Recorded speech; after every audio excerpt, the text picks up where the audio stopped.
La palabra de Dios contenida en este libro es la verdad que acepto creer, es la enseñanza que me comprometo a seguir y es la esperanza que me atrevo a confesar. Nada me impide recibirla, nadie me evitará que la haga parte de mi vida y por ningún motivo dejaré de proclamarla. Estoy aquí para leerla, oírla y vivirla diariamente. Amén. Señor Santo, háblanos, por favor, bendice nuestras vidas.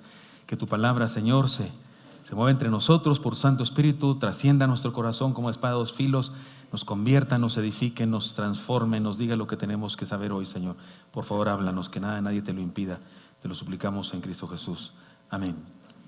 Seguimos adelante, hermanos, con el tema de celebremos otra vez. Y el día de hoy celebramos la restauración, pero el mensaje se llama celebremos nuestro reencuentro con la gracia de Dios, con la gracia divina. Estudiaremos un libro, el libro de Isaías, el libro del profeta Isaías. Son 66 capítulos, no los leeremos todos, solamente leeremos el capítulo 54 y los primeros 9 versículos del capítulo 55, tal vez de los versículos más famosos de Isaías, salvo por el 53, que también es muy importante, donde habla del Cordero que no abrió su boca, que es nuestro Señor Jesucristo. Pero hace falta que vayamos a la historia de la fe cristiana y a la historia del pueblo de Dios y tengamos una introducción respecto a eso, qué estaba pasando, cuándo escribió Isaías lo que escribió Isaías, porque resulta que Isaías escribió los primeros capítulos antes del exilio babilónico, de la deportación a Babilonia. De hecho, predicó con advertencia de lo que pasaría. Pero después de algunos capítulos, los que vamos a estudiar, son posteriores a la deportación a Babilonia, son cuando regresaron. Y conviene que sepamos qué está pasando aquí en esa historia para que entendamos bien el pasaje. Y por eso tengo una introducción. En esta ocasión yo no la hice, la hizo una institución de cristianos que son eruditos en el Antiguo Testamento, en el Nuevo Testamento también, y nos dan una introducción. Es una introducción que le pido, por favor, ponga mucha atención. Esta es una clase de introducción al Antiguo Testamento, una clase de historia de la fe, y va a abordar algunos pasajes de Isaías, aunque no se van a leer los pasajes, solamente nos va a decir lo que está pasando en ese contexto, y luego vendré yo para compartir con ustedes algunas enseñanzas muy valiosas, creo, para nuestra vida. ¿De acuerdo? Vayamos a la introducción entonces, todos muy atentos. El libro del profeta Isaías.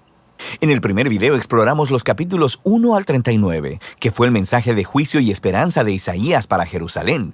Él acusó a los líderes de Israel de rebelión contra Dios y dijo que a través de Asiria y luego de Babilonia, el reino de Israel sería derribado en una acción del juicio de Dios. Así que el capítulo 39 concluyó con Isaías prediciendo la caída de Jerusalén y el exilio en Babilonia. Y 100 años después de Isaías, tristemente, todo esto vino a suceder. Pero la esperanza más grande de Isaías era una nueva y purificada Jerusalén, donde el reino de Dios sería restaurado a través del rey mesiánico venidero y todas las naciones serían unidas en paz. Así que los capítulos del 40 en adelante exploran esta gran esperanza. La primera sección principal de los capítulos 40 al 48 abren con un anuncio de esperanza y consuelo para Israel. Se le dice al pueblo que el exilio en Babilonia ha terminado y que el pecado de Israel ha sido tratado. Una nueva era está comenzando. Así que todos deben regresar a casa en Jerusalén, donde Dios mismo traerá su reino y todas las naciones verán su gloria. Ahora, detengámonos un momento porque este anuncio inicial hace que surja una gran pregunta. ¿Quién está diciendo todo esto? ¿La voz de quién estamos escuchando en estas palabras de esperanza? La perspectiva del profeta en estos capítulos es la de alguien que está viviendo después del exilio. En otras palabras, en el tiempo descrito por Esdras Nehemías. Pero Isaías murió 150 años antes que todo eso. Así que, ¿qué se supone que entendamos con todo esto? Bueno, hay muchos que piensan que todavía es Isaías hablando en su propia época, pero que ha sido transportado proféticamente, por así decirlo, 200 años hacia el futuro y que le está hablando a las generaciones futuras como si el exilio hubiera pasado. Sin embargo, el mismo libro de Isaías nos da algunas pistas de que probablemente algo más está sucediendo. En los capítulos 8, 29 y 30, se nos dice que después de que Isaías fue rechazado por los líderes de Israel, él escribió y selló en un rollo todos sus mensajes de juicio y esperanza, y que se los pasó a sus discípulos como testigos de los días que vendrían. Eventualmente, Isaías murió esperando que Dios vindicara sus palabras. Ahora, recuerda, los capítulos del 1 al 39 fueron diseñados para mostrarnos que las predicciones de juicio de Isaías fueron cumplidas en el exilio. Él es un verdadero profeta. Así que, después de que el exilio ha terminado, los discípulos de Isaías, quienes han atesorado sus palabras por tanto tiempo, abren el rollo y comienzan a aplicar sus palabras de esperanza a su propia época. Así que, desde esta perspectiva, el libro de Isaías consiste en esa primera colección de las palabras de Isaías, como también de las escrituras de sus discípulos proféticos, que Dios usa para extender el mensaje de esperanza de Isaías a las generaciones futuras. Cualquiera que sea tu perspectiva, todos están de acuerdo en que estos capítulos están anunciando que la esperanza futura ha llegado, que Dios está cumpliendo las promesas proféticas de Isaías. Así que el profeta espera que Israel responda, convirtiéndose en siervos de Dios. Esto es, que después de experimentar la justicia y misericordia de Dios a través de la historia, comiencen a compartir con las naciones quién es verdaderamente Dios.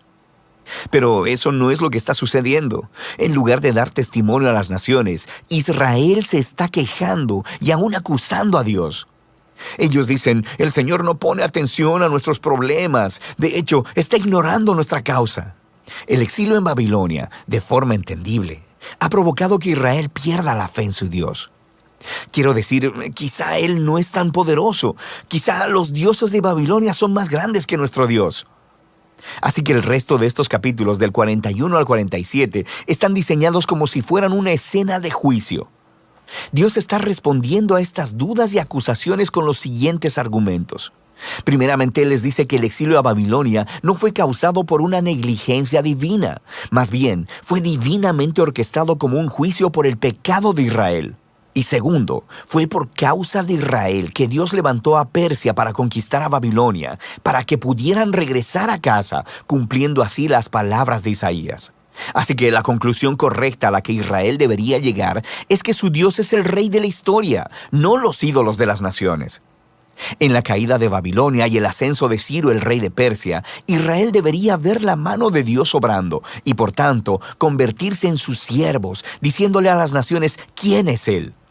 Pero para el final de este juicio, en el capítulo 48, nos encontramos con que Israel es tan rebelde y dura de corazón como sus ancestros. Así que Dios los descalifica como sus siervos, pero Dios todavía está en la misión de bendecir a las naciones. De manera que el profeta dice que Dios hará algo nuevo para resolver este problema, lo que nos lleva a la siguiente sección, del 49 al 55. Se nos presenta una figura llamada el siervo de Dios, quien cumplirá la misión de Dios y hará lo que Israel no ha podido hacer.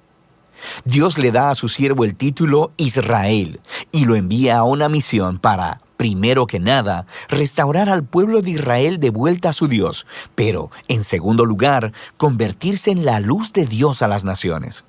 Y se nos dice que este siervo es empoderado por el Espíritu de Dios para anunciar las buenas nuevas y llevar el reino de Dios a todas las naciones. Suena justo como el rey mesiánico de los capítulos 9 y 11, pero luego se nos dice la forma sorprendente en que el siervo traerá el reino de Dios. Él será rechazado, golpeado y al final asesinado por su propio pueblo. En realidad, mientras está siendo acusado y sentenciado a muerte, está muriendo por el pecado de su propio pueblo. El profeta dice que la muerte del siervo es un sacrificio de expiación por la maldad y rebelión del pueblo. Y luego, después de su muerte, de repente, el siervo está vivo otra vez. Y escuchamos que, por su muerte, Él proveyó un camino para hacer justas a las personas. Esto es, para ponerlos en una relación correcta con Dios. Así que esta sección concluye describiendo dos maneras en que las personas pueden responder al siervo. Algunos responderán con humildad y se volverán de sus pecados y aceptarán lo que el siervo de Dios hizo a su favor. Estas personas son llamados los siervos y también la semilla. Recuerda la semilla santa del capítulo 6. Estos son los que experimentarán la bendición del reino mesiánico, pero hay otros a los que simplemente se les llama los impíos. Ellos rechazan tanto al siervo como a sus siervos, lo que nos lleva a la sección final del libro, del capítulo 56 al 66, donde los siervos heredan el reino de Dios. Estos capítulos están hermosamente diseñados con una simetría que une a todos los temas del libro. Justo en el centro están 3 hermosos poemas que describen cómo el siervo empoderado por el Espíritu está anunciando las buenas nuevas del reino de Dios a los pobres. Y él reafirma todas las promesas de esperanza que vimos en este libro. La nueva Jerusalén, habitada por los siervos de Dios, será el lugar desde donde la justicia, la misericordia y la bendición de Dios fluirán hacia todas las naciones del mundo. Y rodeando estos poemas están 2 largas oraciones de arrepentimiento, donde los siervos confiesan el pecado de Israel y se lamentan de toda la maldad que ven en el mundo que les rodea. Así que le piden a Dios que los perdone y que su reino venga aquí a la tierra en la misma forma como está en el cielo.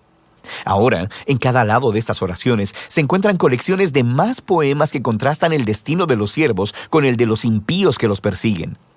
Dios dice que traerá su justicia sobre todos los que contaminan su buen mundo con maldad, egoísmo e idolatría, y que los excluirá de su ciudad para siempre. Pero los siervos, aquellos que son humildes delante de Dios y quienes se arrepienten y reconocen su propia maldad, estos son perdonados. Y ellos heredarán la nueva Jerusalén, la cual descubrimos que es una imagen de esta creación completamente renovada, donde la muerte y el sufrimiento se han ido para siempre. Y esto nos lleva al marco externo de esta parte del libro. En este mundo renovado por el reino de Dios, personas de todas las naciones son invitadas a venir y a unirse a los siervos de la familia del pacto de Dios, de modo que todos puedan conocer a su Creador y Redentor. Y así, el libro de Isaías termina con una visión muy grande del cumplimiento de todas las promesas del pacto de Dios.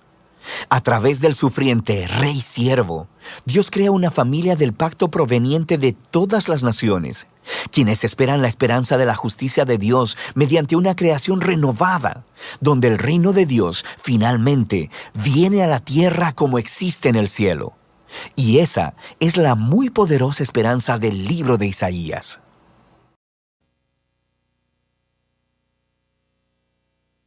¿Sí me escuchan? Sí, ¿verdad?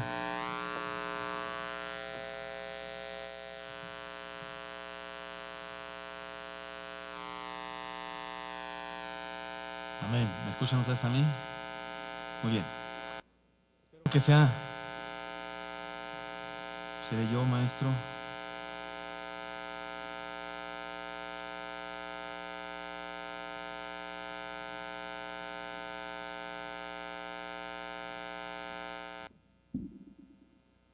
¿Tenía que hacer algo? ¿Ya está? Perfecto, gracias. Dios. Porque lo hizo Dios, ¿verdad? ¿Yo lo agarro? Bien. No me oían el otro. Bueno, gracias, disculpen. ¿Qué les parece, hermanos? Es interesantísimo, ¿no es cierto? Este asunto de entender el contexto histórico. Es probable que lo que vamos a leer ahora no lo escribió Isaías, el profeta, que sí existió un profeta llamado Isaías. Por cierto, murió como mártir, aserrado al parecer, metido en un tronco hueco y luego pasado un serrucho, un serrote manual, y así fue acribillado por predicar el mensaje de la palabra del Señor. Pero es bastante difícil pensar que 200 años después seguía viviendo Isaías y que él escribió los últimos capítulos de su libro. Se cree que fue algo diferente, lo voy a explicar más adelante, pero el mensaje que hoy tenemos al frente es un llamado a reencontrarnos con la gracia de Dios. Miren, déjenme decir, en la Biblia nos presenta una enseñanza muy clara respecto al amor transformador de Dios, y es de lo que habla el libro de Isaías. El amor transformador de Dios incluye juicio. El libro de Isaías es un libro de juicio. Dios profetiza a través de Isaías y de sus discípulos posiblemente, los que escribieron los siguientes capítulos, le profetiza juicio sobre el pueblo, pero el juicio implica un llamado al arrepentimiento, y el llamado al arrepentimiento implica, bendito sea el Señor, una esperanza de perdón y esperanza de una nueva vida. Así es que estos dos extremos están en el libro de Isaías, juicio y esperanza. Y resulta que esto podría sintetizarse con un proverbio. Ya ve que los proverbios son frases muy pequeñas que envuelven una gran enseñanza. Pues hay un proverbio que envuelve esto, Proverbios 3:12, lo leen conmigo por favor. ¿Cómo dice? Porque Jehová al que ama castiga, como el padre al hijo a quien quiere. Está claro aquí, hay juicio, pero es parte del amor y de la esperanza que Dios tiene para nosotros. Ahora algunas personas traducen, en lugar de castiga, traducen disciplina. Me gusta más a mí la palabra disciplina, y me parece que la segunda parte del versículo lo justifica, porque dice, como un padre a un hijo que quiere. Porque hay padres que no quieren al hijo y seguramente no lo hacen con bondad, con amor, pero se trata de un padre que sí quiere a su hijo, y entonces lo que aplica es disciplina porque quiere su bien. Se trata de un amor paternal que busca el bien. Ahora, si entendemos bien en lo que enseña la Biblia sobre la providencia divina, lo estudiamos ustedes y yo hace unos sermones, la providencia divina, el hecho de que Dios gobierne el universo, el hecho de que Dios está al control de todo. Si entendemos bien la providencia divina, sabemos que Dios no causa tribulaciones. O sea, Dios no anda causando tribulación, no anda lanzando fracasos a los seres humanos. Este va a fracasar y te lanza un fracaso. No, ni lanza dolores ni enfermedades a nuestra vida. Él puede utilizar las circunstancias que acontecen en nuestra vida, y esta vida está llena de circunstancias en las cuales hay fracasos, dolores, enfermedades y todo eso. Y Dios puede utilizar esas circunstancias. Algunas de las circunstancias incluso las causamos nosotros. ¿Ya me escucho yo acá? No, todavía no. Algunas de esas circunstancias incluso las causamos nosotros. O sea que algunos fracasos, dolores y eso son consecuencia de nuestras acciones. Pero Dios puede utilizarlas para bendición. Estas son las ideas en las que juega el libro de Isaías. Juicio de parte de Dios, llamado al arrepentimiento por lo tanto, pero también esperanza. Podríamos decir entonces en 3 ideas importantes de lo que nos habla Isaías. ¿Pueden decir conmigo la primera idea? Las dificultades que experimentamos tienen un propósito divino. Segunda, díganla conmigo también, las tribulaciones, dolores y fracasos pueden hacernos un bien. Y en tercer lugar, si Dios tiene nuestra vida en sus manos, aún las aparentes desgracias han de bendecirnos.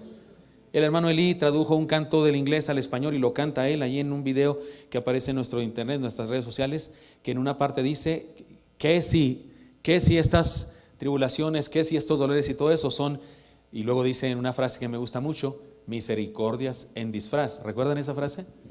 O sea, es Dios bendiciéndonos, pero la bendición está disfrazada de tragedia, porque dentro de la tragedia hay una bendición. Me gusta eso. El profeta Isaías entendió eso desde muy jovencito, porque Dios llamó a Isaías cuando era muy joven. Isaías, y él nos cuenta en el capítulo 6 de su libro, que estaba en el templo y que vio a Dios, y la presencia de Dios llenaba todo el templo. Y luego fue aquella vez cuando Isaías dijo, soy muerto porque soy hombre de labios inmundos y habito en un pueblo de labios inmundos y mis ojos han visto a Dios. Él pensó, me voy a morir porque Dios es santo, santo, santo y yo soy pecador, pecador, pecador, o inmundo, inmundo, inmundo. Y entonces Dios envió a uno de los querubines que andaban por ahí que tomara un carbón encendido del altar y lo pusiera en su boca y le purificara sus labios, ya que eso decía él que era inmundo. Y luego Dios lo comisiona a Isaías. Y esta es la comisión que le dio. Les leo los siguientes versículos. Después oí la voz del Señor que decía, ¿a quién enviaré y quién irá por nosotros? Entonces respondí yo, heme aquí, envíame a mí. Y dijo, anda y di a este pueblo, oíd bien y no entendáis, ved por cierto, mas no comprendáis. Engruesa el corazón de este pueblo y agrava sus oídos, y ciega sus ojos para que no vean con sus ojos, ni oigan con sus oídos, ni su corazón entienda, ni se conviertan, y haya para él sanidad. Y usted dice, entonces ¿en qué quedamos? ¿Para qué les predica? Si les va a predicar para que se queden ciegos, si les va a predicar para que no escuchen, déjeme le explico lo que está diciendo Dios aquí. No está diciendo Dios que Él va a provocar eso, está diciendo que eso va a pasar. Es una construcción literaria, metafórica, del estilo que se escribía en aquella época. Lo que está diciendo Dios es lo siguiente, mira, ve, háblales, y yo sé que precisamente por la palabra que les vas a dar, más necios van a ser, más ciegos van a ser, porque díganme si no, los ojos enfermos, que han estado en la oscuridad por mucho tiempo, cuando les pones un foco, una luz, ¿qué les pasa? Se cierran más, ¿sí o no? Se cierran más. Eso es lo que dice Dios que iba a pasar. Eso es lo que profetiza. Ve y predícales. Pero quiero que conste, quiero que quede constancia de que yo les di oportunidad y que ellos persistieron. Y luego dice, ni se conviertan y no haya sanidad. Y dije yo, era la pregunta obvia, la que yo también mismo haría. Dice Isaías, ¿hasta cuándo, Señor? O sea, Señor, si les voy a predicar y se van a cerrar más corazones, van a ser más necios que antes, ¿y hasta cuándo va a pasar eso? ¿Para qué les sigo predicando entonces? Y Dios responde, dice, y respondió, hasta que las ciudades estén asoladas y sin morador, y no haya hombre en las casas, y la tierra esté hecha un desierto, hasta que Jehová haya echado lejos a los hombres y multiplicado los lugares abandonados en medio de la tierra. Y si quedare aún en ella una décima parte, esta volverá a ser destruida. ¿Hasta cuándo, Señor? Y Dios dice, hasta que destruya por completo su nación. Hasta que no quede piedra sobre piedra, hasta entonces se arrepentirán, pero yo los perdonaré Y usted dice, eso no dice, pastor. Sí es cierto, no dice por ningún lado. Y usted me va a decir, pues no que había esperanza, no que había juicio, pero también esperanza. Sí, la última parte del versículo último de esta sección, la última parte del versículo 13, tiene la esperanza. El versículo 13 dice, y si quedare aún en ella la 10ª parte, esta volverá a ser destruida. Y hasta ahí todo está feo, ¿no? Todo está mal. Pero mire la esperanza. Son pocas palabras, pero es grande la esperanza. Pero, como el roble y la encina, que al ser cortados aún queda el tronco, así será el tronco, la simiente santa. ¿Sabe de qué habla aquí? Tal vez no se entiende a primera vista, pero ¿sabe de qué habla aquí? De Jesús nuestro Señor. ¿Se acuerdan en otros pasajes donde dice que de la raíz y del tronco de Isaí surgirá un vástago? ¿Ha leído eso? ¿Qué es un vástago? Cortamos un árbol, hacemos leña y lo que queda ahí, un tronco seco, pero de repente le sale una plantita que amenaza con convertirse en un árbol gigantesco, vástago.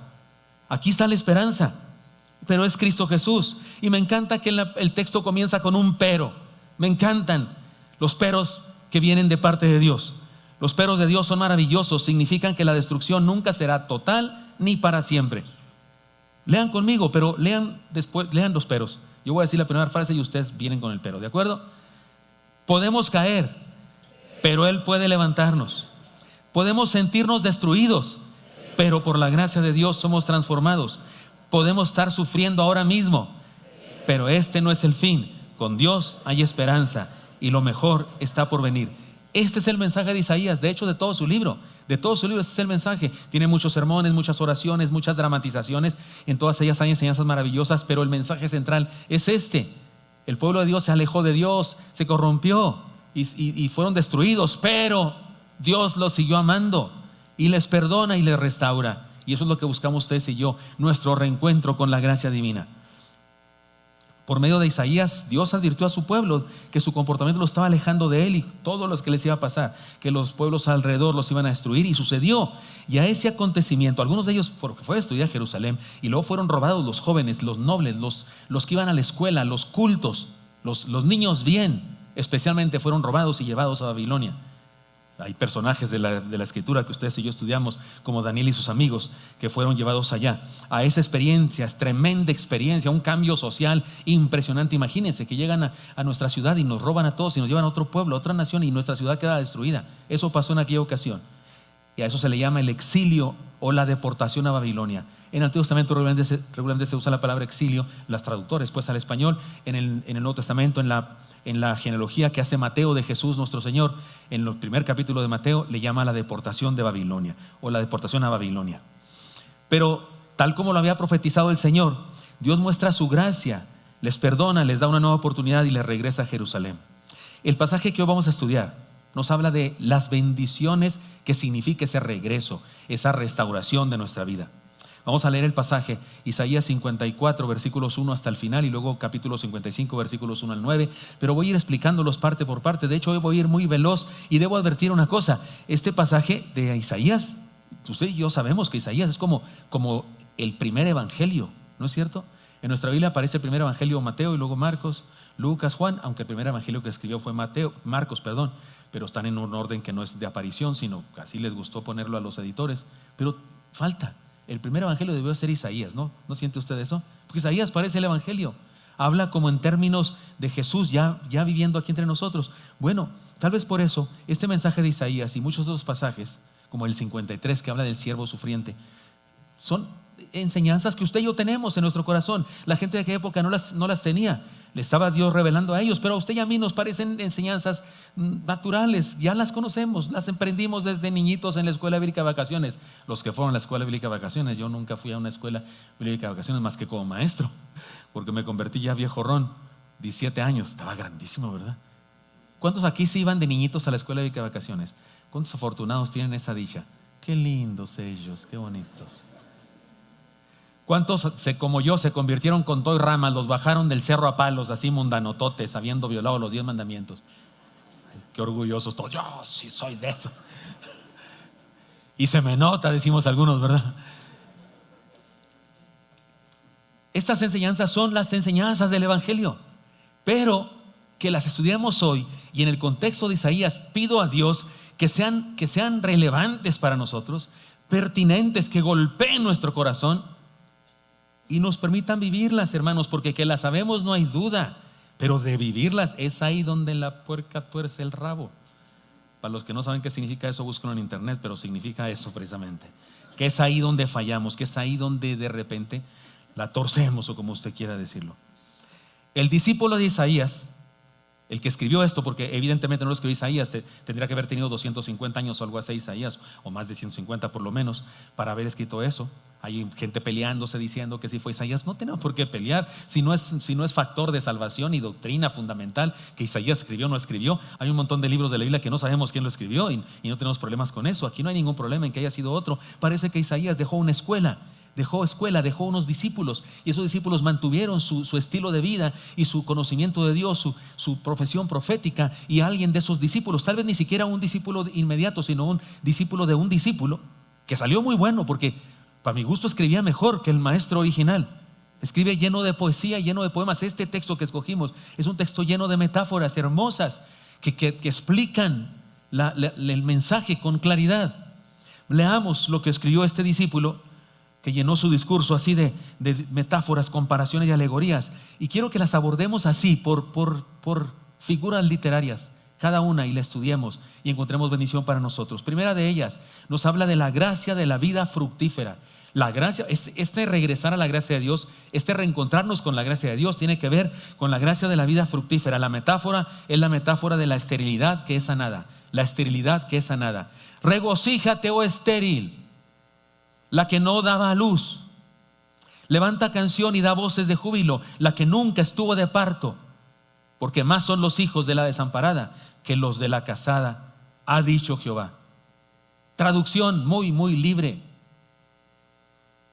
Alégrese, hermana, aunque el ginecólogo diga que usted no puede tener hijos. Apréndase canciones de cuna porque va a cantar muchas. Póngase a hacer chambritas, aunque nunca haya tenido un parto. Porque Dios va a darle vida, va a usarla para generar vida abundante en otras personas. Eso le está diciendo Dios al pueblo hebreo. Ellos se sentían desahuciados. Habían estado por años siendo sobajados, humillados, destrozados. No una nación, vino una nación y luego esa nación los endilgó con otra. Porque primero los robó Babilonia, pero Babilonia le ganó a otra nación. La nación de Ciro, y ahora ya son, o sea que como cuando vendes un negocio y luego ese negocio lo venden a otro, te venden a ti también, ¿no? ¿Sí me explico? Como una empresa pequeñita que la compró una gran empresa y luego la compra otra y se le va ¿cómo se dice? De coliche y va a la otra. Así andaban de reino en reino. ¡Qué humillación! ¡Qué humillación! Y sentían que ya no había más que hacer. Desapareceremos de sobre la faz de la tierra como nación. Y Dios les dice, no, regocíjate, oh estéril, la que no ha dado luz, levanta canción de cuna, es la idea ahí. La evidencia más clara de la vida es la reproducción. Y resulta que Dios nos bendice con una nueva vida cuando nos restaura. ¿Cómo sabemos que algo está vivo? Porque se multiplica, porque hay reproducción en el sentido más integral. No solamente reproducción en el sentido que damos a luz hijos cuando nos casamos, sino reproducción, se reproduce en nuestras células. Hermano, usted nació chiquito así, gordito, bonito, pelón o mucho pelo, no sé cómo fue.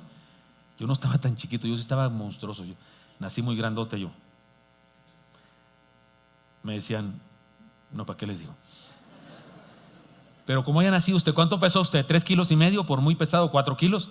Yo por ahí andaba. O 2,5. ¿Y ahora cuánto pesó? Yo me pesó en la mañana 80 kilos, peso 80 kilos. Y pesé 4, apenas cuando nací, o 4 y cachito. Pero ahora 80. Algunos aquí pesan más que yo y algunos menos que yo, pero mucho más que cuando nacieron. Nos reproducimos, los chamacos, sabemos que está vivo el chamaco porque usted le compra unos tenis y a la otra semana ya le duele el dedo gordo. Con ganas de hacerle un agujero, están nuevos los tenis. Un agujerito, poner de moda el agujero en los tenis. Sería bueno, papás, hay que poner de moda eso. En la próxima junta de padres de familia en la escuela hay que decirles, hermanos, señores, padres de familia, pongamos de moda. Y van a decir todos que sí, sí, amén, claro que sí. Unos mugres tenis que me costaron lo que cuesta una computadora y resulta que hay que comprarle otros. Porque cuestan un ojo de la cara y un riñón los tenis, ¿cierto o no es cierto? Porque no quieren Polito, no quieren Superfaro. ¿Se acuerdan, hermanos, de mi edad, de los Superfaro? ¿Cuántos usaron Superfaro? Eran mejor que los Converse, discúlpeme. Le hacía usted así y rechinaban, porque porque en serio no se patinaban en la duela del básquetbol. Los superfaros se llamaban. Tener tu superfaro era una bendición, pero después por una vergüenza si no traías unos Converse. Era una vergüenza traer unos superfaros. Y el chamaco, sabemos que está vivo porque se reproduce, porque crece. Y sabemos que estás vivo porque en tu trabajo te reproduces, generas ideas, generas libros escritos, generas comida, generas arreglos de artefactos, lo que sea. La vida, aquellos se sentían desahuciados y Dios le dice, no, aprendan canciones de cuna porque van a tener muchos hijos, en lo que sea que signifiquen los hijos. Si estábamos en desesperanza y derrota, su gracia nos levanta con la seguridad de que podemos compartir vida. Así que, hermano, no te sientas desahuciado jamás. No sientas que ya llegaste, haya pasado lo que haya pasado en tu vida, se te murió alguien, te corrieron del trabajo, alguien yo sé qué pasó en tu vida. Por favor, estás vigente. Y no importa la edad que tengas, porque la Biblia habla de fructificar en la vejez. Y nomás echarle un ojo a los personajes de la Biblia que en su vejez seguían siendo tremendamente útiles sus vidas. Y no hay razón por qué no pensar que nuestra vida va a ser igual. Si creemos que hemos llegado al tope y que no hay nada más que hacer, su gracia nos saca del error y nos dispone a compartir, porque aún tenemos mucho que dar. Y en ocasiones son los hijos los que te dicen, papá, tú eres viejo, esa es otra época, tú ya no sabes de esto, hay una nueva época. Aún, perdóname, pero discúlpame, no hagas caso ni a tus hijos. Son lindos los hijos y gracias a Dios por ellos y qué bendición, qué bueno, sí, que se graduaron de licenciado, que adelante, qué bueno, qué lindo, pero que no me venga con que yo ya me atoré y que no sé qué. Le preguntaban a un señor, un hijo, su hijo se graduó en economía, de un doctorado, no solamente licenciatura, sino hizo la maestría y un doctorado. Y el papá tenía un negocio casero, un negocio familiar. Y le dijo, papá, ya que me gradué, quiero ayudarte con el negocio, quiero hacerlo crecer y no sé qué. Le dijo, no, perdóname, hijo, tú estás trabajando con una empresa y te quieren enviar a no sé dónde de jefe, vete con ellos. No, la empresa familiar esta se desaparece en un ratito. Yo no estoy soñando que tú dirijas mi empresa, no, mi empresa era para ayudarte a ti y a tu hermana a crecer y a hacer lo que quieran hacer. No era para, no iba a heredarles mi empresa ni esclavizarlos a seguir con. No, tú vete, papá, es que tu empresa no está bien manejada porque tú pues, no sabes de economía. El papá así como que se ofendió un poquito. ¿Por qué dices que no sé de economía si le he mantenido a flote? Sí, pero tú, por ejemplo, ahorita mismo no me puedes decir cuáles son tus ganancias, tus ingresos comparados con no sé qué. ¿Cómo que no puedo? Sí puedo. Te digo mis ganancias. Tengo un hijo doctor en economía. Tengo una hija que está en su especialidad en psiquiatría. Tengo una esposa feliz de la vida porque tiene unos hijos exitosos. Por supuesto que sé cuántos son mis ingresos. Y también sé cuáles son mis inversiones, mis costos. Mi vida entera la he dado por ti, por tu hermana. Es que no estés molestando, economista precioso. Sé perfectamente lo que es egresos e ingresos. Y estoy contento con lo que he obtenido. Usted váyase a servir por ahí y a crecer y a ser quien quiere ser y no tenga que ser esclavo de mi empresa, que un día estos la desaparezco para vivir de mis rentas. He dicho, no, más falta una patada en el trasero. Hermano adulto, por favor, aquí los jóvenes guardamos silencio y se tapan los oídos, ¿verdad? Hermano, no importa tu edad.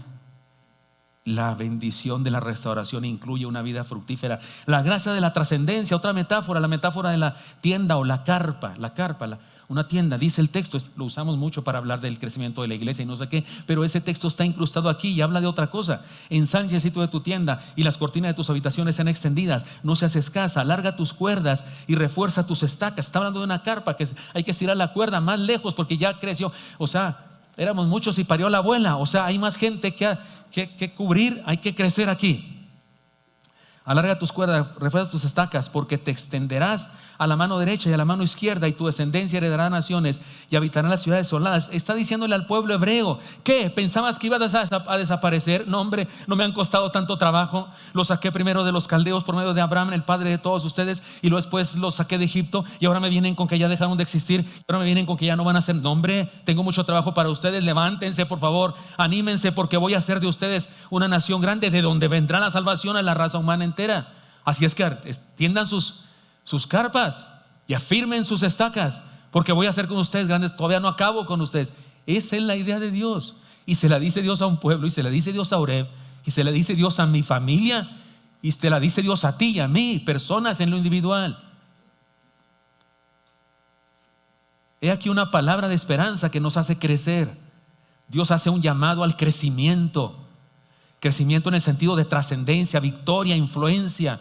Somos influencia y alcanzamos a más gente. Se trata de la gracia que nos encarga una misión mundial, es decir, nos hace útiles, nos da propósito. Así es que, hermano mío, a desarmar la carpa y hacerla más grande. Cuando yo era adolescente era lobato, en los Boy Scouts era lobato. Y un día fuimos de campamento y me tocó en mi patrulla búhos. Invictos, patrulla búhos, invictos. ¿Sí saben cuántos aquí fueron Boy Scouts? Para que sí, Scout siempre listos. Yo era búho y entonces cuando gritaban búhos tenía que gritar invictos porque era nuestro eslogan. Pero me tocó con un sonámbulo. La carpa era chica, era para 2 y ya estábamos 4. Y de pilón a medianoche se levantaba este camarada, se sentaba así con cara de Chucky, el muñeco diabólico, y cantaba una canción. ¿Saben cuál cantaba? El comal le dijo a la olla y la actuaba. No la cantaba así como sonámbulo, el comal le dijo. No, el comal le dijo a la olla, oye, olla, si te crees que soy recargadera, búscate otro. Así le hacía así como Cachirulo, ¿se acuerdan de Cachirulo que exageraba? Cachirulo era otro, el cómico que lo imitaba. Pero no decía así, búscate otro que te quiera. No, búscate otro que te quiera. Entonces lo estaba haciendo tú y lo todos con la lámpara, ¿no? Porque un Boy Scout sin lámpara no es nada. Entonces se despertaba y todos así con la lámpara, como reflector aquí en el teatro. Y él así sonámbulo cantando esa canción, actuándola. No, hombre, era qué películas de terror ni qué nada. Al otro día le decíamos, oye, esa canción que cantas. Y decía, ni me la sé. Ya investigué, era verdad.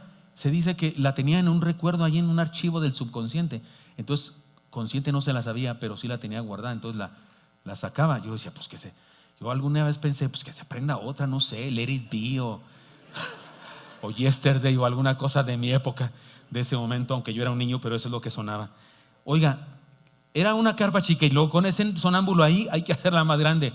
Hermano, esta es la enseñanza, no es la enseñanza del sonámbulo, pero se refiere a la gracia de la trascendencia. Se trata de gracia que nos encarga una misión mundial, es decir, nos hace útiles, nos da propósito. Y si tú alguna vez te has sentido sin propósito, inútil, alguien te ha dicho eso, que no sirves, que no sé qué, y de repente te la crees, permíteme, hermano. Si de repente sientes que no la haces, que no estás logrando las cosas, también si te sientes la gran cosa y piensas que con respirar ya le haces un gran bien a la humanidad, también estás mal, pero si te sientes que no sirves para nada y no sé qué, escúchame. Si eres miembro de esta iglesia y eres fiel en tu mayordomía, paréntesis, el día de ayer sábado en el programa Pregúntale al Pastor respondí a una pregunta que me hicieron sobre la mayordomía financiera. Recomiendo a todos ver ese programa. He dicho, cerramos paréntesis. Si eres miembro de esta iglesia y eres fiel en la mayordomía de la vida, y particularmente en la mayordomía financiera, y dentro de un rato que van los diáconos y recogen las ofrendas, tú eres fiel a Dios de acuerdo al plan financiero de Dios. Si así es, no tienes ninguna razón de sentir que no eres útil en esta vida, porque por causa tuya en Haití se predica el evangelio, porque el hermano Pierre Lavín, el pastor de la red de pastores de la que formó parte, con la capacitación teológica más alta, tiene un doctorado en teología, el hermano. Él en Haití junto con su esposa no pueden tener hijos biológicos, pero tienen muchos hijos espirituales. Él dirige la iglesia y nosotros como iglesia le sostenemos. Hace algunos años él vino cuando el terremoto allá en Haití y hubo una terrible mortandad y pobreza, y todavía hay pobreza, pero en esa ocasión él se vino para acá junto con otras personas. Acá trabajaba de chalán, de albañil, imagínense cuánto ganaba. Y lo ganaba para enviarle a su esposa, para sostener no solo la vida de su esposa, sino la vida de todos sus hijos espirituales. Y de sostener la iglesia. Se cayó el templo de la iglesia, se cayó un seminario que había, que era sostenido por norteamericanos. Los americanos se fueron y ya no sostuvieron nada. El lugar estaba destrozado. Se reunían debajo de un árbol, ponían una cobija para que hubiera algo de sombra. Y entonces yo lo conocí al hermano ese y le dije, por favor, ¿cuánto gana aquí? Y cuando me dijo cuánto ganaba, yo dije, a eso vino, a ganar eso para enviarlo. Dios mío, no puede ser. Y le dijimos, váyase por favor, y le damos lo doble que eso.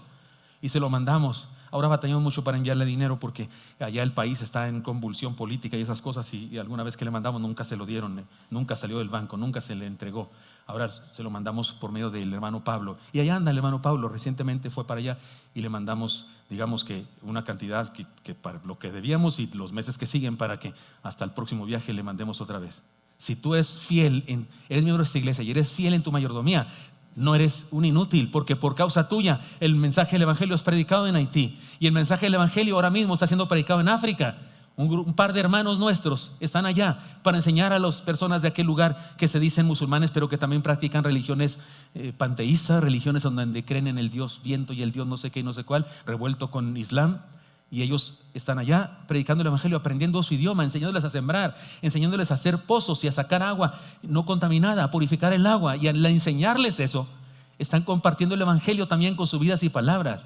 Y si quieres les sigo y te digo que en Lacanúy con los totonacos y en Amistlán con los náhuatl y en San Juan Aguaguatepec también con los mazatecos, náhuatl también son náhuatl, y te puedo hablar de muchos otros lugares en donde esta iglesia sostenemos pastores misioneros para que estén predicando el evangelio. Entonces discúlpame, pero no tienes razón para sentirte que no haces nada, porque si eres fiel en esta iglesia y das a Dios lo que es de Dios, tu vida está siendo muy útil para anunciar el evangelio hasta lo último de la tierra, porque te hablé de lugares muy lejanos a nosotros. Y ya me han oído lo que digo respecto al hecho de los que nomás vienen a aplastarse en un culto.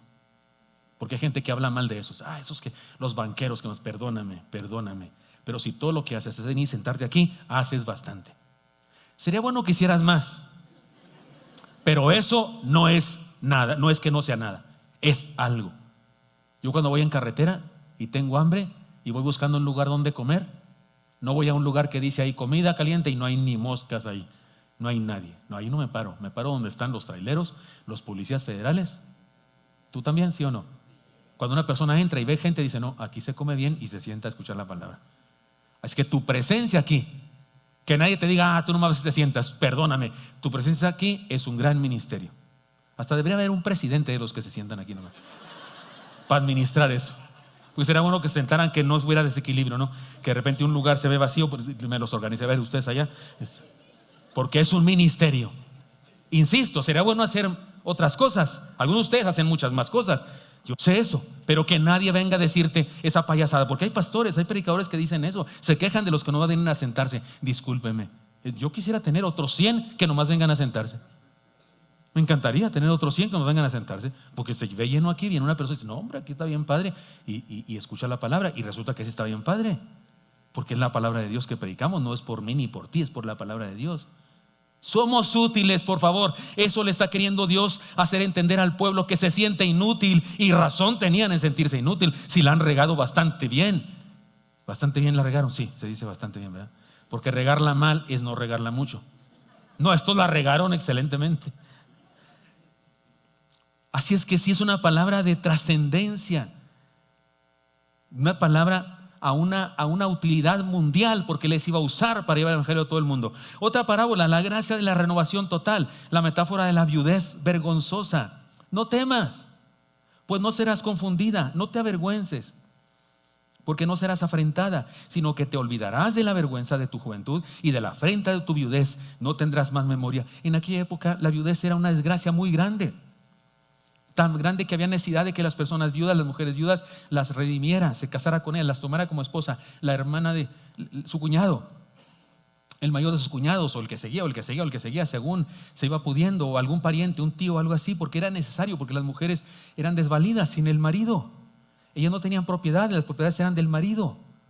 Si ella recibió alguna herencia de su papá, porque quiso darle, que no daban los papás herencia a las mujeres, pero si le llegaba a dar, resulta que esa herencia era del marido.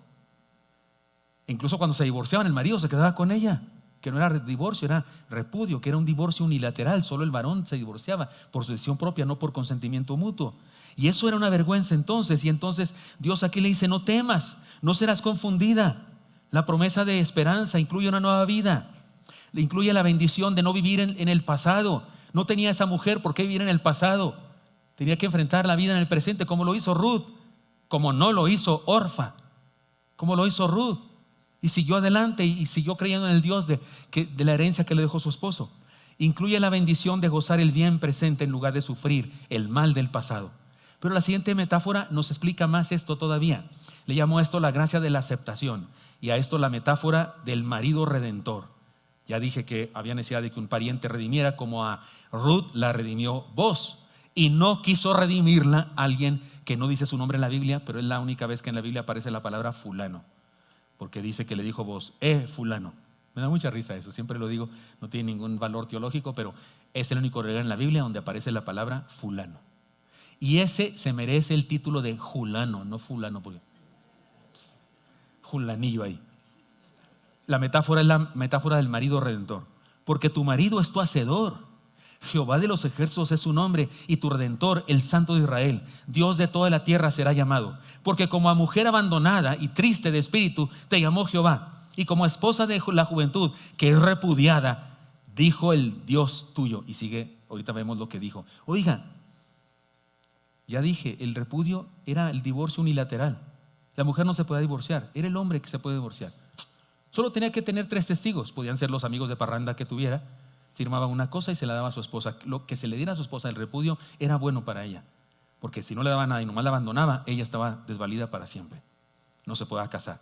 Pero si le daba la hoja de repudio, ella podía rehacer su vida. Así es que esa provisión de Dios a través de Moisés fue buena. Pero de cualquier manera, ser repudiada no era lindo. Seguramente era feo. Ante la metáfora de la viudez y el repudio, la metáfora esperanzadora de la redención. Dios es nuestro redentor. Boaz redimió a Ruth. En ese libro, Ruth representa a nosotros. Boaz representa al Señor, que nos redime, que nos otorga su nombre, que nos hace suyos. Y ahora le pertenecemos. No somos mostrencos, no somos gente sin dueño. Sin importar cuánto ni por qué nos rechacen, el Señor nos acepta, nos bendice, nos transforma, nos renueva integralmente. ¿Quién te despreció, hermano? ¿Quién te despreció? ¿Quién te desprecia? ¿Que tienes ese trauma, ese complejo? ¿Quién te despreció alguna vez? Que se fue y te dijo de cosas y no te necesito, o yo qué sé, o te acusó de esto, aquello. Oye, de la que se perdió él o ella. Ay, discúlpeme, de la que se perdió ella. Yo diría como hombre, la mujer de la que se perdió él. ¿Sabéis qué pienso? Que pecamos contra Dios cuando estamos afanados a que alguien nos quiera y hacemos todo lo necesario y nos humillamos y hasta nos comportamos sin la dignidad que merecemos comportarnos por ganarnos el favor, el cariño de alguien, cuando tenemos a alguien más grande, más hermoso, que merece más, que nos ama, y andamos mendigando un mugre amor de no sé qué mortal que ni siquiera quiere darnos el amor. ¿Estoy hablando claro? Yo sé que esto no es para ustedes, es para otro que no vino, para otra que no vino. Yo sé que para usted no representa nada, pero discúlpeme, hay gente que así le hace a veces. Allá anda, mendigando un amor, cuando tenemos el Redentor por excelencia, el Todopoderoso, por favor. ¿Qué quieres de una persona? ¿Que te traiga flores? Te consigo al que inventó las flores, las creó y las pinta desde el cielo. ¿Cómo la ves? ¿A quién prefieres? Por supuesto, pero ahí andamos y le fallamos a Dios. Porque no lo valoramos en su gran amor, porque andamos mendigando el amor de alguien. Ante la metáfora de la viudez y el repudio a la metáfora esperanzadora de la redención, sin importar cuándo ni por qué nos rechacen, el Señor nos acepta, nos bendice, nos transforma, nos renueva integralmente. Él convierte el repudio en amor eterno. Ahora yo sé que no nos duele lo mismo cuando alguien nos repudia o cuando alguien nos abandona. No nos duele lo mismo si es un pariente, si es papá, mamá. Yo sé eso. Yo sé que esa manera de tratarnos cuando se trata de papás, eso es grave. Yo sé eso. Es lo que más se sufre. Que cuando es, no sé, a mí una persona en la calle que me grite cosas y me recuerde fechas memorables, me río yo. Yo soy loco. Pues a veces no le ha pasado a usted que va en su carro, usted ni sabe qué hizo. Usted no sabe si se metió o qué hizo, pero de repente pasa alguien enfurecido con la cara de monstruo de la televisión, de orco de la película El Señor de los Anillos, y te grita de cosas. Y tú no sabes ni por qué. Pues ¿qué hice? Me metí, voy en sentido contrario, ¿qué está pasando? Y yo, pobre persona, pobrecita, Dios te bendiga, señora, Dios le bendiga. Lástima de vida o algo, ¿no? De qué decirles. ¿qué me importa? Pero sí, por supuesto, pero cuando se trata, no sé, de mis padres, mi esposa, que no me repudia, me quiere, me ama, no sé cómo le hace, pero sí lo hace. Yo sé que eso duele, pero, oye, perdóname.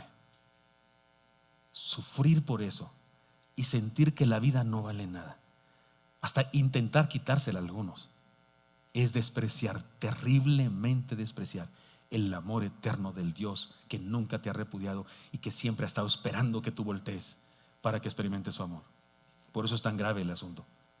Él convierte el repudio en amor. Esta es la gracia de la aceptación. Él sí nos acepta.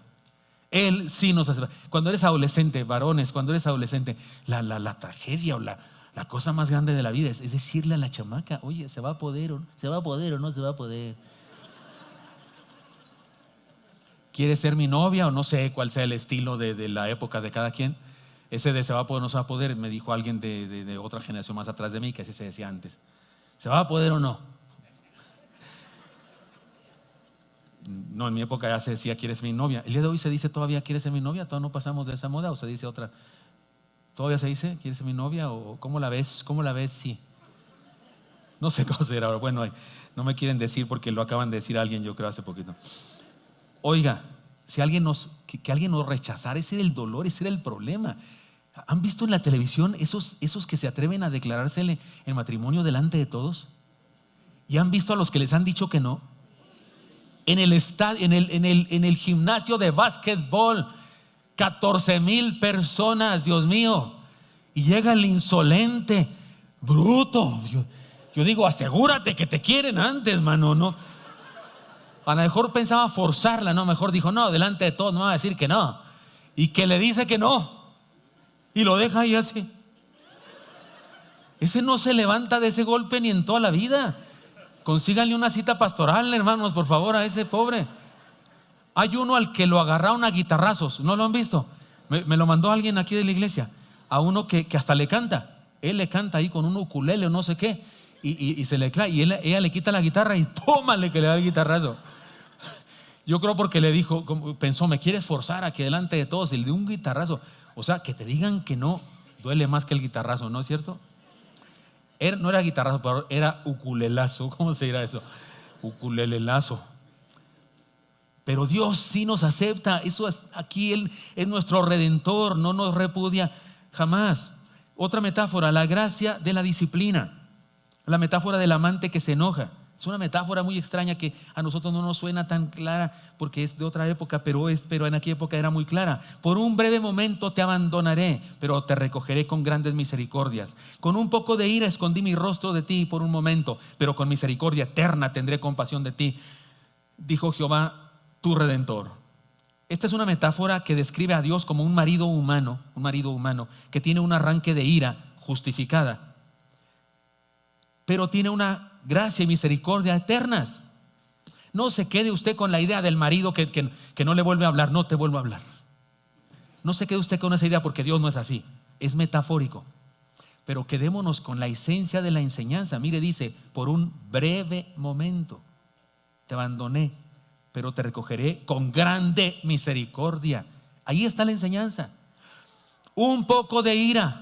Escondí mi rostro de ti por un momento, o sea, poca y por poco tiempo, pero con misericordia eterna tendré compasión de ti. O sea, la metáfora aquí no es que Dios es un marido enojado, no, es que es un poco de disciplina por un gran, eterna misericordia y amor. Esta es una metáfora, insisto, que describe a Dios así, en su grandeza de misericordia. La esencia de la metáfora es la enorme diferencia entre el dolor de la disciplina comparado con la gran misericordia de su gracia. No perdamos de vista que los que abandonamos somos nosotros y el gran amor que soluciona nuestro pecado viene de Él. Aquí en la relación de Dios y nosotros, Él no es el abandonador. Nosotros somos los abandonadores, nosotros somos los que nos fuimos de Él. Él sigue amándonos y esperando nuestro regreso. Aquí el que abandona no es Dios, somos nosotros. Nos autorrepudiamos por insensatos, por pecadores. Por eso la metáfora del amante que se enoja, pero del amante que nos redime. La gracia de la disciplina. Otra metáfora, la gracia de la promesa que se cumple. La metáfora del arco iris. Y ahí discúlpenme, los niños de la Escuela Bíblica Vacaciones aprendieron acerca del diseño de Dios. El diseño de Dios que no necesita ser corregido. Aprendieron de la vida de David, de la vida de Josías, Daniel, Sansón y Timoteo. Y aprendieron del diseño de Dios. Y pusieron un arco iris por ahí, había un adorno de arco iris. Sé que alguien preguntó, ¿qué es ese arco iris? Ahí, pues, ¿cómo que qué hace? Que no creemos en el arco iris de Dios. Si Dios profetizó que su arco iris significa algo para nosotros, ¿por qué vamos a rechazar ese simbolismo? El arco iris significa el pacto de Dios con nosotros, que no destruirá la tierra una vez más por medio del agua. Es el pacto de Dios, es un pacto de esperanza. Yo hasta estoy pensando seriamente, desde las 8 lo he dicho en los cultos, que debo hacer una campaña, así como el Atrévete a Seguirlo, Misión Jesucristo. Creo que debo hacer una campaña que hable del diseño de Dios y que debemos usar un arco iris como símbolo. Y que vamos a hacer camisetas para que ustedes y yo traigamos un arco iris que diga: el pacto de Dios con nosotros nos llena de esperanza. Y se dice: no, pastor, ¿cómo el arco iris? Discúlpeme, ¿por qué? ¿Por qué dejamos que nos roben el símbolo y andan usando? Que alguien se confunde, que se confundan ellos y nos pregunten. Y decimos el verdadero y auténtico, porque vamos a dejar que nos roben un símbolo bíblico. Vamos a recuperarlo. Y lo hagamos o no lo hagamos, vamos a usarlo como Dios manda. El símbolo, ¿cómo la ven? ¿Le entran o no le entran? O sea, no, yo no me pongo una camiseta con arcoíris, pastor, no vaya a hacer que digan que no. ¿Que digan qué? Vamos a usar el símbolo bíblico. Bueno, entre paréntesis.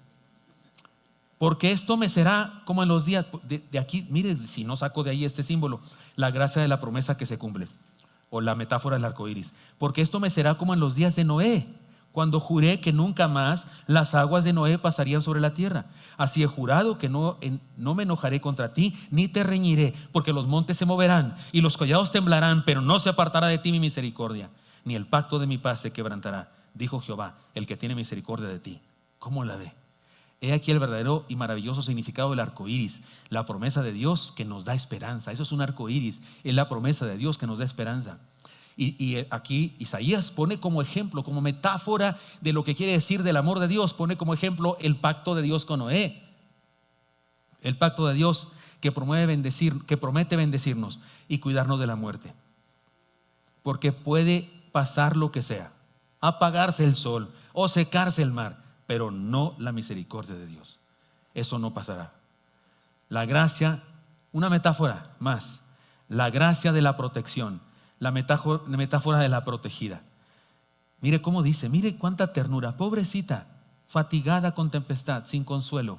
He aquí yo cimentaré tus piedras sobre carbunclo y sobre zafiros te fundaré. Tus ventanas pondré de piedras preciosas, tus puertas de piedras de carbunclo y toda tu muralla de piedras preciosas. Y todos los hijos serán enseñados por Jehová y se multiplicará la paz de tus hijos. Con justicia serás adornada. Estarás lejos de opresión porque no temerás y de temor porque no se acercará a ti. Y si alguno conspirare contra ti, lo hará sin mí. El que contra ti conspirare, delante de ti caerá. He aquí que yo hice al herrero que sopla las ascuas en el fuego y que saca las herramientas para su obra. Y yo he creado al destruidor para destruir. Ninguna arma forjada contra ti prosperará y condenarás toda lengua que se levante contra ti en juicio. Esta es la herencia de los siervos de Jehová y su salvación de mí vendrá, dice Jehová. Es una promesa, he aquí un hermoso poema que describe la extraordinaria y completa bendición de protección de Dios, como si nos dijera: yo voy a hacer tu casa y la voy a hacer con las varillas más finas, más fuertes, del mejor acero que existe, y el cemento será el más extraordinario y las paredes serán de mármol y los pisos de granito, y el acabado de tu cocina integral, hermanas mujeres, será de caoba, si les gusta la idea, y la platería será de plata. Platería. O sea, Dios, y los guardias que vigilarán tu casa serán de los más fuertes, porque yo creé a los ingenieros y yo creé a los que hacen el cemento y creé a los albañiles y yo sé lo que hago, y nadie que venga contra ti vendrá acompañado de mí. Al contrario, yo seré su enemigo y en las narices de tu familia caerán muertos. Eso es lo que está diciendo el pasaje, más que lo estoy traduciendo muy salvajemente. Es promesa de Dios, es la metáfora de la protegida, la gracia de la protección. Él afirma nuestra vida en su perfecta voluntad. Él está de nuestra parte y nadie puede vencerlo. Si Dios está por nosotros, ¿quién contra nosotros? Y ¿quién contra nosotros? Es una figura literaria que se llama pregunta retórica, que en realidad es una afirmación. Nadie contra nosotros, es lo que significa. Y por último, Una última metáfora que ahora es del capítulo 55. Pero sigue, Isaías no escribió con capítulos y versículos, él escribió de corrido y esto lo sigue escribiendo y nos habla de la gracia de la amorosa invitación. La metáfora de los vagabundos con suerte. Dígame si no son vagabundos con suerte estos. A los sedientos, venid a las aguas. Y los que no tienen dinero, venid, comprad, comed. Venid, comprad sin dinero y sin precio, vino y leche. Fíjate, pues si no tenemos dinero, ¿cómo vas a comprar? ¿Por qué dice comprad? ¿Por qué insiste en decir comprad? ¿Por qué no dice vengan, reciban regalos? ¿Por qué dice comprad? Porque resulta que lo que nos dio sí tiene precio, no es gratis. Para Él por lo menos, es gratis para nosotros, pero para Él fue costoso. Está hablando de la redención en Cristo Jesús. Hace algunos años, muchos años, cuando yo era adolescente, fuimos a una actividad a Durango, con la iglesia primera de Durango, la primera de Chihuahua. Fuimos en un carro y en un camión y no sé qué, pero los que venimos en carro, se nos compuso el carro muchas veces, que el carburador, que se nos ponchó una llanta, que ¿cómo se llama? El generador, generador de la energía, el alternador y esas cosas, se nos compuso todo, fue un relajo, fuimos gastando todo nuestro dinero y ya no teníamos nada. Nos paramos ahí en un pueblito, de esos pueblitos así, bicicleteros de tierra, no había cemento en ningún lado. Fuimos a una tiendita ahí, con la tiendita del barrio, ¿no? Y entramos con los pesos que traíamos. ¿Cuánto traes tú así? Les juntaban las monedas de 20. ¿Se acuerdan las monedas de 20, hermanos? De ahí es donde viene solo águila o sol, ¿verdad? De ahí, porque había un sol. Y entonces los chavos no saben ni por qué se dice águila o sol. Y juntamos ahí las monedas y nos alcanzaba para un bolillo para cada uno. Un bolillo. Yo instintivamente lo abrí. No había que ponerle, pero lo abrí. Tampoco hay que sacarle, porque entonces en la torre, ¿verdad? Pero yo lo abrí porque era como se hace que se come. Pues lo abrí para sentir que tenía algo, ¿no? Para meter el dedo y lo sacando así para morderle. La señora de la casa, que seguramente era menor agraciada de dinero que nosotros, pero en ese momento no teníamos el dinero nosotros. Yo creo que era más sencilla económicamente, pero nos vio así tan pobres que nos dijo, ¿no quieren una salchicha? Debo decirles que en mi rancho salchicha no es esas le llamamos Winnie nosotros. Salchicha es el salchichón, y se corta así en rodajas, y eso es una salchicha en mi tierra. Nos dijo, ¿no quieren una salchicha? Digo, yo hasta pregunté yo así a ver si querían. ¿Qué? Muy bautista, ¿votamos a favor? Todos dijeron que sí, por supuesto. Nos dio una rebanada transparentosa a cada uno. Le hizo así a la cosa esa donde la muelen, para que sea lo más delgadita posible, y nos dio, no hombre, sabía a gloria. Pero luego vi una garrafa ahí con chile curtido. ¿Cómo se llaman esas garrafas? Vitrolero, con unos chilitos así de esos jalapeños que uno le sale la colita así como diciendo, agárrame, agárrame, por amor de Dios. Yo con ganas de decirle, lo tuyo y lo mío no puede ser. Y cuando me vio la señora los ojos de saboreamiento, me dice, ¿quieren un chile? Hasta las niñas que no comían chile dijeron que sí. Imagínese un bolillo abierto con los dedos, una rebanada de salchichón transparente con un chile. Yo me lo comí con todo y todo, porque había que no ahorrar nada, ¿no? Fue lo más rico. Me sentí vagabundo con suerte. Una buena mujer, una buena señora, que insisto, seguramente ella tenía más problemas económicos que nosotros, pero en ese momento nosotros éramos los vagabundos que no teníamos nada, y ella fue ángel de Dios y nos bendijo. Dígame si no es esto de lo que habla aquí. A todos los sedientos, venid a las aguas. Los que no tienen dinero, venid, comprad, comed, venid, comprad sin dinero y sin precio. ¿Por qué dice comprad? Porque ya lo pagó alguien. Y luego dice vino y leche. Su amor, hermanos míos, suple las más profundas necesidades que tenemos. Su provisión es gracia extraordinaria, es todo lo que necesitamos. Luego sigue diciendo, ¿por qué gastáis el dinero en lo que no es pan y vuestro trabajo en lo que no sacia? Oídme atentamente y comed el bien y se deleitará vuestra alma con grosura. O sea, el otro camino, el que no es del camino de Dios, el otro camino, el de la religiosidad, el del humanismo, el de la autogestión, la autopercepción y todas esas tonterías, no satisface. Solo Dios puede restaurar nuestra vida del hambre, la inanición, la anemia y la muerte.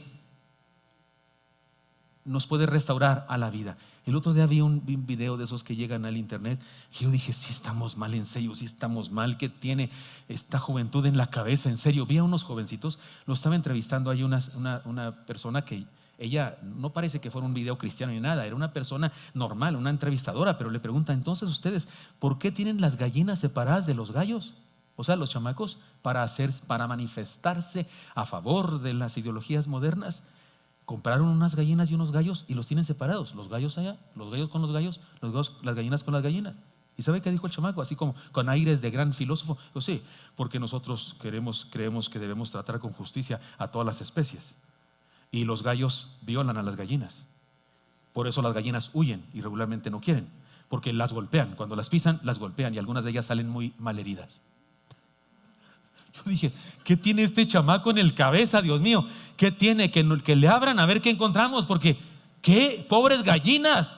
Ahí están las gallinas solteronas añorando gallos.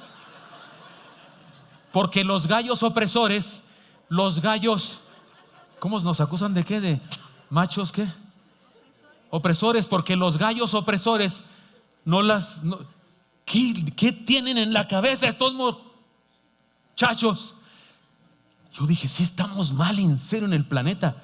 Y hablando así con una seguridad, así como seguridad filosófica, como que soy el más grande filósofo del mundo. O sea, Confucio, Sócrates, Aristóteles y los que quieran, y Chava Flores, me quedan cortos, diciendo así con una sabiduría. Y luego dice, porque no queremos discriminar, dijo, no queremos hacer discriminación transespecie.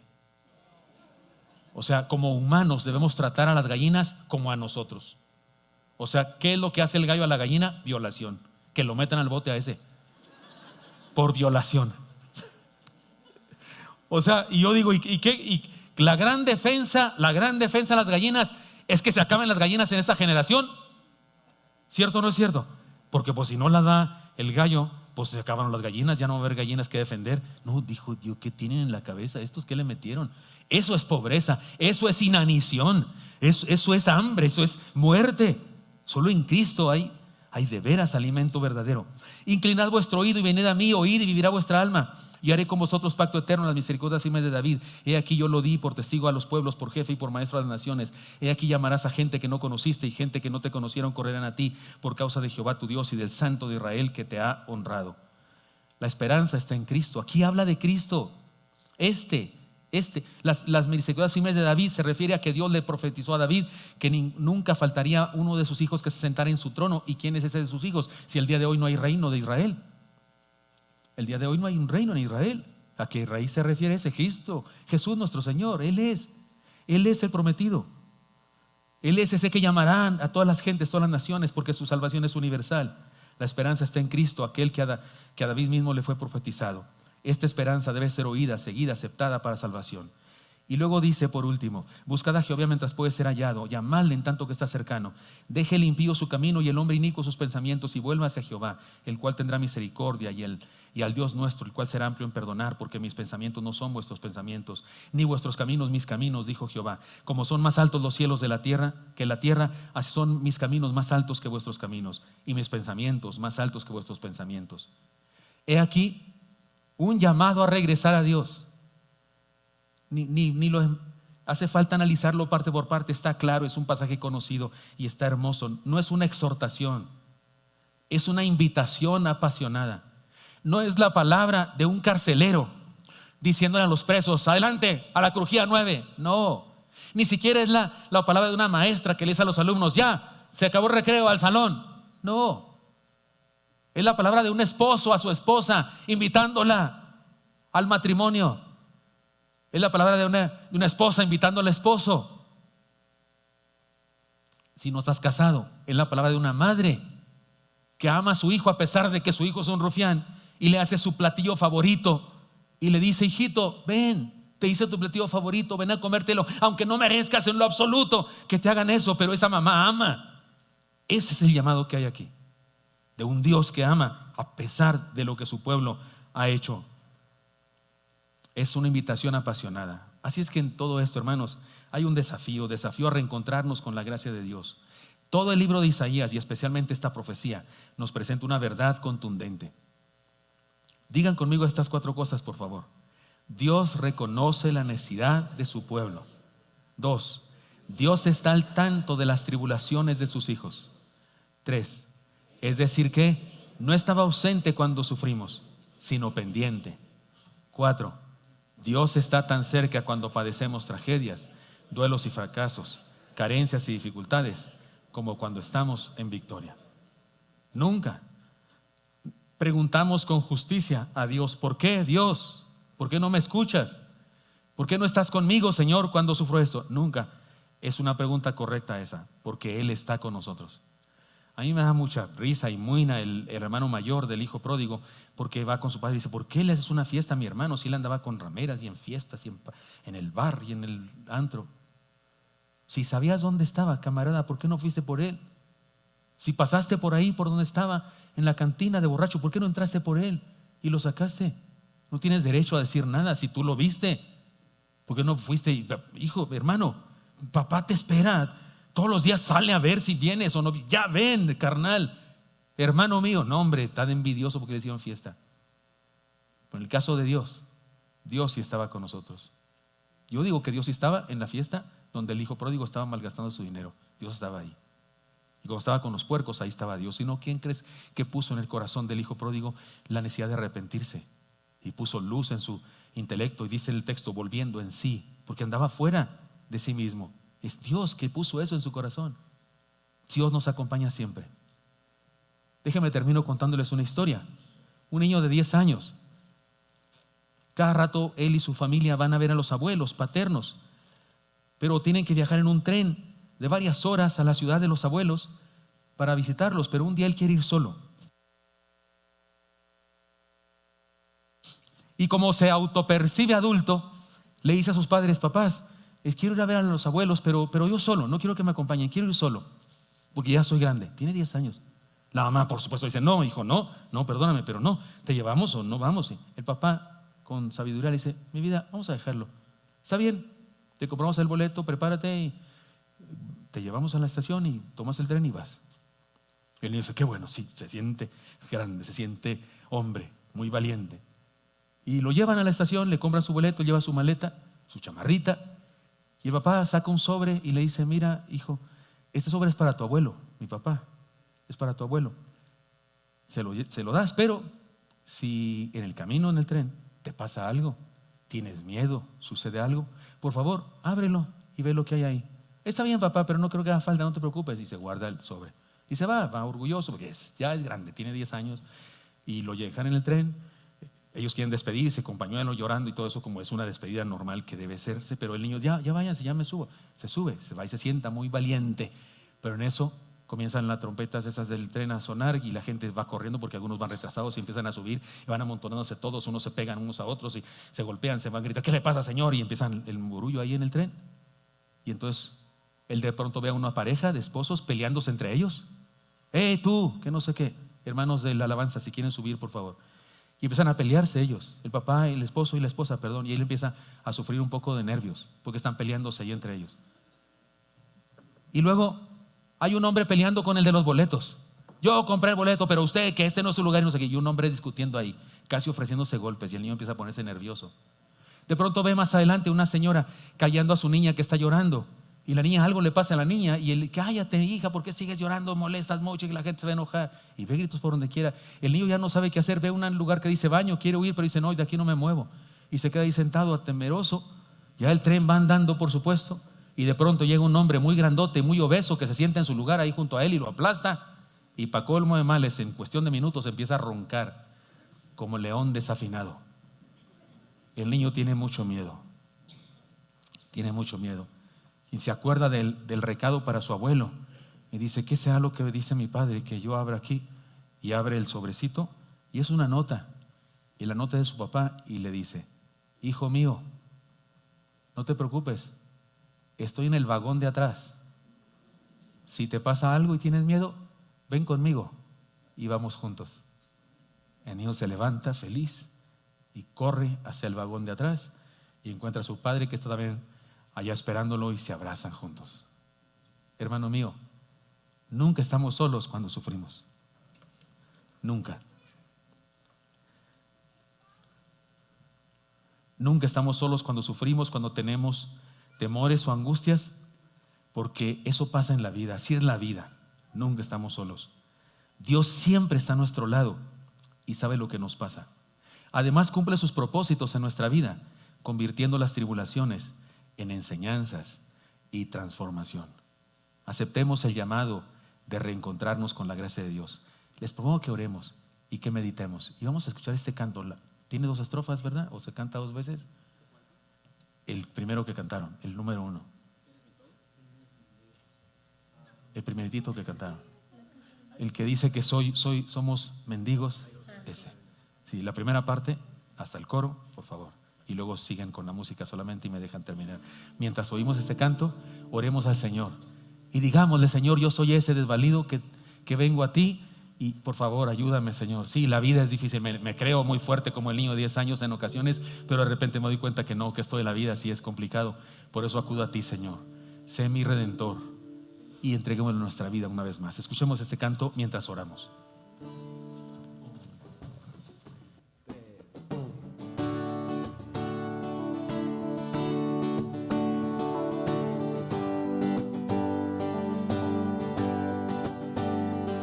Cantamos al Dios de ayer, cantamos al Dios de hoy, cantamos al Dios que siempre ha sido fiel, al Dios que nos liberó, al Dios que la mar abrió, al Dios que abre sendas en la soledad. Hay gozo en la casa de Dios, hay gozo en la casa de nuestro Dios. Y no callaremos, cantamos a Él, hay gozo en la casa de Dios, pues Él está en este lugar. Y no callaremos, cantamos a Él. Fuimos mendigos, hijos hoy del Rey, fuimos esclavos, libres hoy en Él, fuimos amados, salvados por su gracia fiel, que su casa le cante a Él. Fuimos mendigos, hijos hoy del Rey, fuimos esclavos, libres hoy en Él, fuimos amados, salvados por su gracia fiel, que su casa le cante a Él.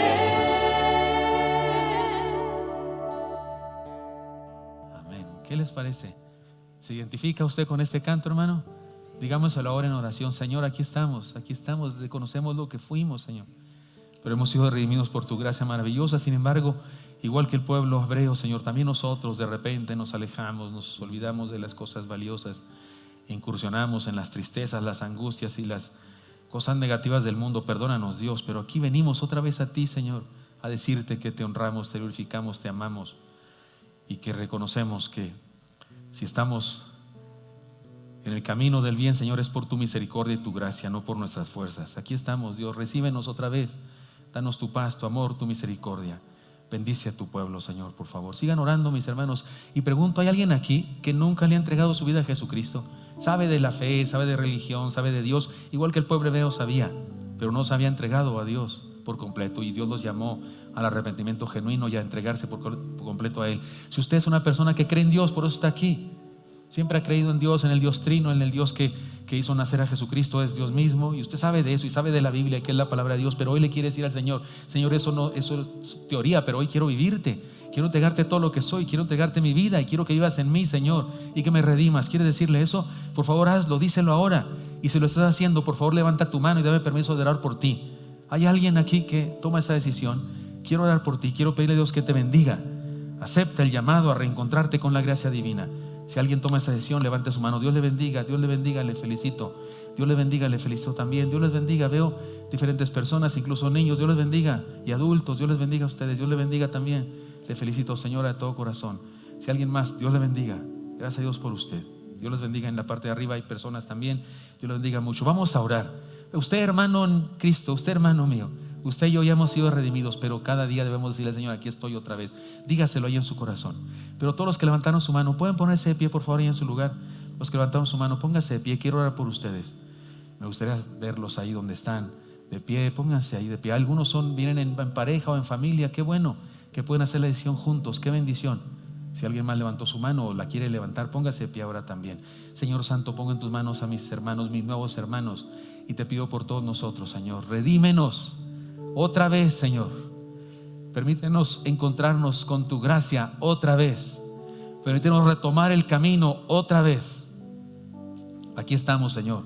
Gracias por tu amor. Pongo en tus manos a quienes están de pie y que quieren entregarse por completo hoy, Señor. Bendíceles, por favor, los pongo en tus manos y llénales de vida eterna y úsanos a nosotros para compartirles tu palabra. Te lo pedimos todo en Cristo Jesús. Amén. Dios los bendiga. Pueden sentarse.